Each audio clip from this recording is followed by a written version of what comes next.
स्वतः परब साहेब आहेत, मला सुद्धा त्या बाबतीमध्ये माझी मतं व्यक्त करायची आहेत की आम्हाला आमची मतं व्यक्त करायला द्या, तुमच्याकडे मेजॉरिटी आहे, असं सुद्धा तुमचं ते पारित होईल. आम्हाला आमच्या अधिकारावर कधी घाला येता कामा नये, जरी आम्ही संख्येने कमी असलो तरी. हे आपल्याला हे पॉइंट नाहीतर मग बसण्यात काय अर्थ नाही ना. तुम्ही चालवा ना, सगळं घेऊन जा, आम्ही बाहेर जातो सगळे.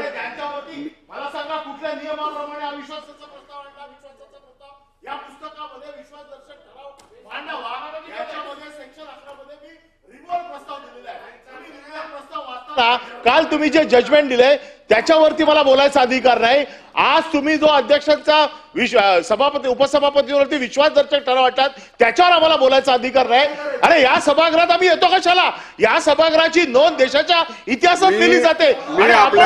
पक्षाचं काम म्हणून मी आपल्याला संधी दिली होती आणि संधी दिल्याच्या नंतर आपल्याला पोल हवाय का हे मागे सांगितलं होतं.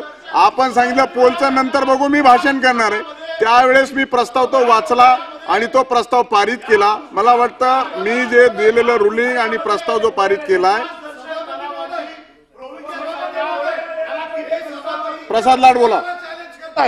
सभापतीच्या अधिकाराला चॅलेंज होऊ शकत नाही, हे सभापतीचा अपमान आहे. हे माईक चालू करा, माईक. हा सभापतींच्या अधिकाराला चॅलेंज करतात. सभापती महोदय तुम्ही रुलिंग दिलेलं आहे. सभापती माईक चालू करा. सभापती महोदय तुमच्या अधिकाराला चॅलेंज करतायत. तुम्ही रुलिंग द्या, हे नाही होऊ शकत. सभापती महोदय हा प्रश्न आपल्या अधिकाराचा आहे आणि आपल्या अधिकारालाच त्या ठिकाणी चॅलेंज केलं जात आहे. मी प्रस्ताव मांडल्यानंतर माझं झाल्यावर बोला परब साहेब. सभापतीला कसं सभापती महोदय, सभापतींना अशा प्रकारे कोंडीत घेणं हे योग्य नाहीये. आपल्या त्या पदाचा अवमान सभापती महोदय, सभापतीच्या पदाचा अवमान आहे.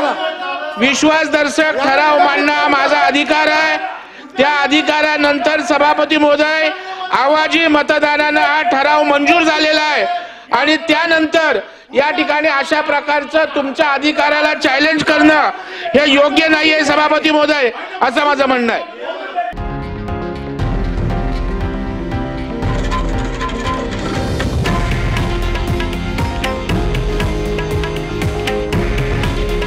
हे आहे देशातील नंबर 1 न्यूज नेटवर्क आणि आपण पाहत आहात TV9 मराठी. काळजी तुमची, हित महाराष्ट्राचं.